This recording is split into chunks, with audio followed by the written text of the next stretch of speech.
CS2. That's because if you look at the little page curl effect that I've done here, I've done this with a new feature in CS2 called Warp.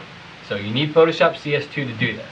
Alright, so essentially what we're going to do is create a couple selections, make a couple stroked outlines to make it look like it's a photo, and we're going to warp them to make it look like it's got that page curl effect. So that's the finished product. Let's go ahead and start off with the tutorial here. Alright, so I've got my photo. What I'm going to do is grab the rectangular marquee tool first. I'm just going to make a rectangular selection, just a selection just about the size that you know that you can fit 3 of them going across the photo here. So we make one just to get a little bit of the woman's face in there. And what I'm going to do here is I'm going to punch out this selection to a new layer. So to do that, I'm going to press Control on the PC, Command on the Mac, and the letter J. And you can see here over my layers palette, it created a new layer. Now the next thing that I want to do is I'm just going to decrease the opacity of this bottom layer just a little bit so I can see the photo I have here, so it enables me to just line them up a little bit better. And then I'm going to Control or Command click on this layer to bring up that selection again. Notice I have my rectangular marquee selection tool selected here. Just put your cursor inside of there and then just move that selection over. If you hold down the Shift key, it constrains it, so I only move it to the left or to the right. Wow, and that's the tip. That's the tip. Sorry. Alright. Maybe I can finish one of these days. Alright, so now you've got your selection over here, and what we're going to do is make sure you have that background, that bottom layer selected, press Control J again, and that punches out that area onto the next layer, and then just do the same thing for the next layer. You've got the selection, just put your cursor inside and move it over to the right a little bit, and position it the right way this time. Move it over to the right, let go, and then make sure you click on that background layer, press Control or Command J, and now you've got 3 layers, each with a different area of the photo in it. So at this point I can go and increase the opacity here. Next thing that we're going to want to do is put a stroke around each one of those. So I'm going to click the top layer, go to Edit, Stroke. In here I'm going to change the color to white, and this is a pretty high resolution photo, so I'm going to leave the width set to 20 pixels. And here's the thing, what you want to make sure you check off here is location inside. So make sure you have inside chosen and press OK, and that puts a white stroke around that part of the photo. And then just do the same thing for all 3 layers below it.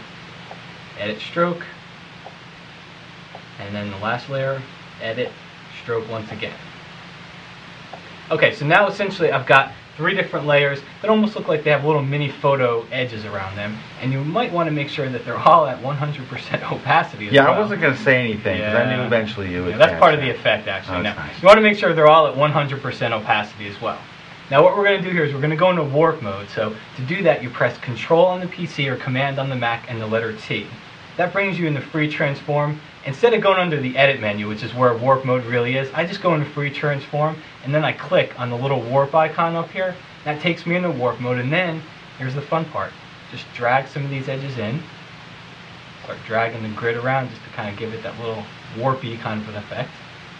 And what you want to make sure that you do is when you start getting near the woman, you don't want to cover up her face. So on this left image here, just warp over on the left side of that. Press Enter. And that confirms that effect, and then do the same thing on the layer below it. And click on the little warp icon up top. And this one, since her face is part of this, I'm not going to do too much here. I'm just going to warp this one just a little bit.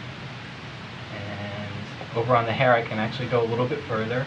Just bring some of these edges up, just to kind of give it a little page curl effect. And then on the last one, do the same thing. Control or Command T brings you into warp mode.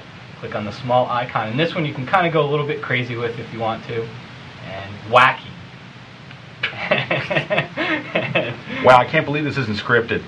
And then you press Enter. So now I've got all 3 of my photo warp curling effects on that. The last thing it needs is just a little bit of a drop shadow, so just double click on those layers, add a drop shadow, increase that size a little bit more, and then maybe just drop the opacity down to around 50%.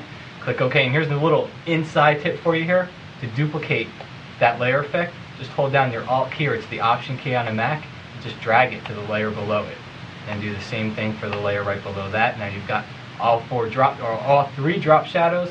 If you want to take it that last little step here, we're going to add a hue saturation adjustment layer. And there's 2 things you can do here. There's a lot of things you can do here, but the 2 that you might want to do, you can take the saturation all the way down and kind of give it a black and white effect in the back, and the front remains colored.